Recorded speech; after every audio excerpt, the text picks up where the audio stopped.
Hello， 大家好，我是周醫師。今天來為大家介紹一下什麼叫臥蠶。那臥蠶一般來講就是在眼下有一個2到3 mm 的一個肉條，形成原因大概有3種。第一個是你會發現在小 baby， 它的眼下還有一些水腫，然後還有一些這個很泡的脂肪。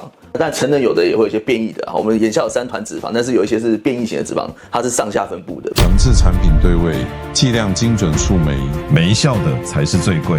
想做要找專業。好，所以第一種是脂肪，年輕的時候就有很大的臥蠶。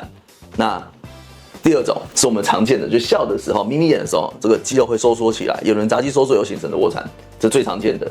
那第3種，有一種你會發現，年輕的時候沒臥蠶，老了以後才開始有臥蠶，老了突然變成了有桃花眼，你知道嗎？因為為什麼？這邊的局部的皮膚的組織筋膜的鬆弛，讓它堆疊了一層在這邊，所以看起來很像變成一條肉條。那其他部分都是鬆弛的組織造成的，所以有些人是老來了才有桃花哦。這個就是有3種臥蠶的成因。那我們今天講的是如何有一個好看的臥蠶。例如我沒有臥蠶，我怎麼樣變成有臥蠶？第一個，我們可以選擇微整注射的方式。那什麼叫注射方式？當然就是打一些所謂填充物在這個眼下的位置。那層次在哪邊？我會習慣打皮膚翻開來會有一個眼輪匝肌，我會習慣打在眼輪匝肌的淺層。打在眼輪匝肌的淺層有什麼好處？第一，它不會受到肌肉的壓迫，所以它打一點點就會形狀就會很明顯就立起来了。那第二個，在笑的時候啊，它会更明顯，因為肌肉一收縮就把它往外頂，就頂得更明顯。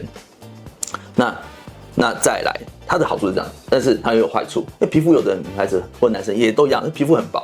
那皮膚很薄的時候，我們這樣打進去，是不是就会有一种異物感？好，所以這個時候就要開始講了。我們如果打在肌肉層以外的話，我們有哪些產品可以選擇？第一個，玻尿酸，常見的中分子、小分子玻尿酸都很好用，但是缺點就是怕有些停得尔效应会有一點半透明感。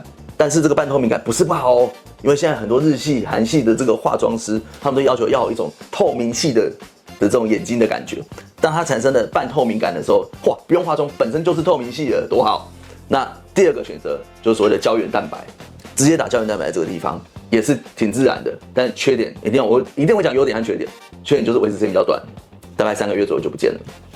再第3個，有的人會嘗試着打一些所謂的膠原蛋白增生劑在這邊，那膠原蛋白增生劑在這邊直接打，我個人認為是不傾向，因為為什麼？因為直接打膠原蛋白增生劑會有個缺點，因為它就打在真皮層和這個肌肉的中間，有時候如果產生了一些膠原蛋白不均匀的狀況，它就會變凹凹凸凸的一個臥蠶，那就不漂亮、不自然。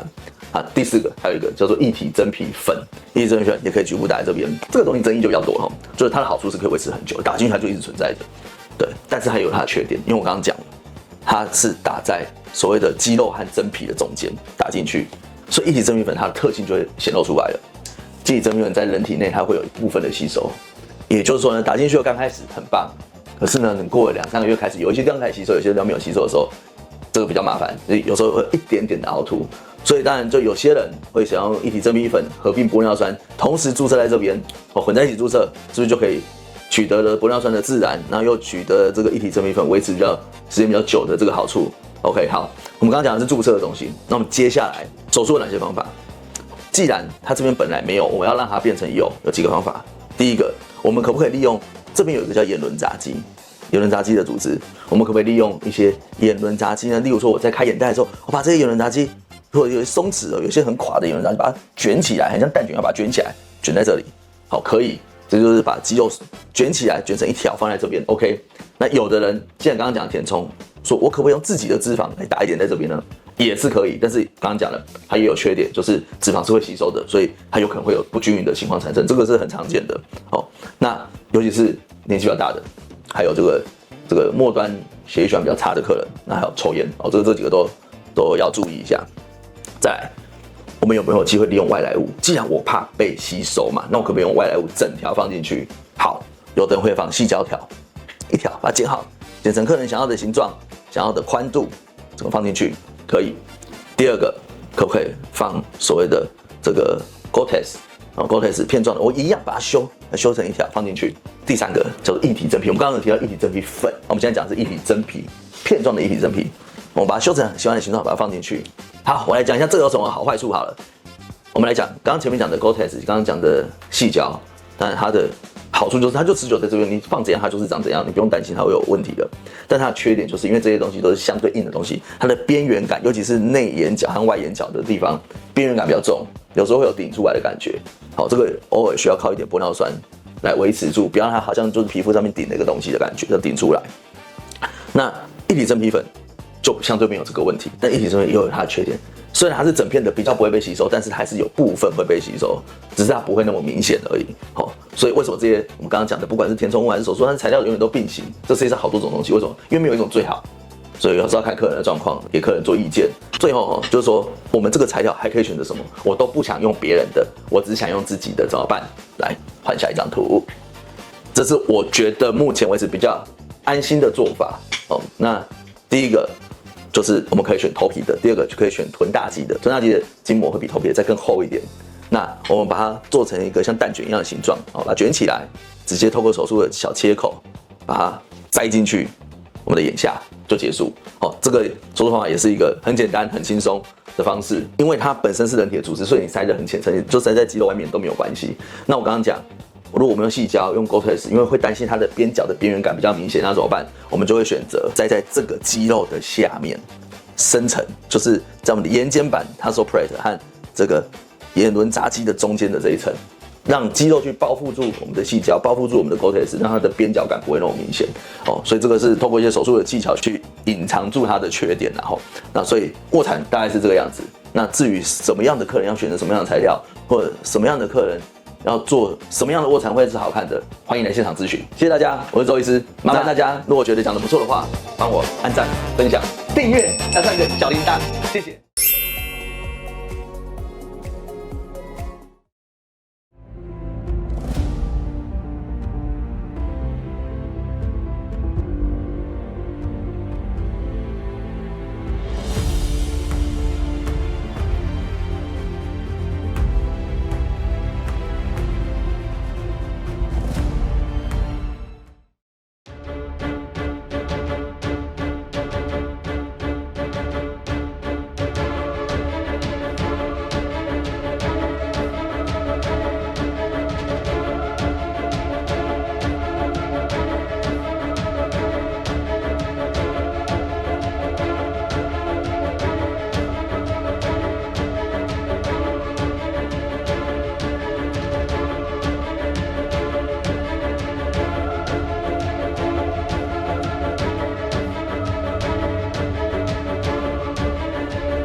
看了我們今天的影片之後呢，對你是不是很有收穫？你要不要確認一下今天這個影片你到底吸收了多少？趕快來做以下這些題目哦。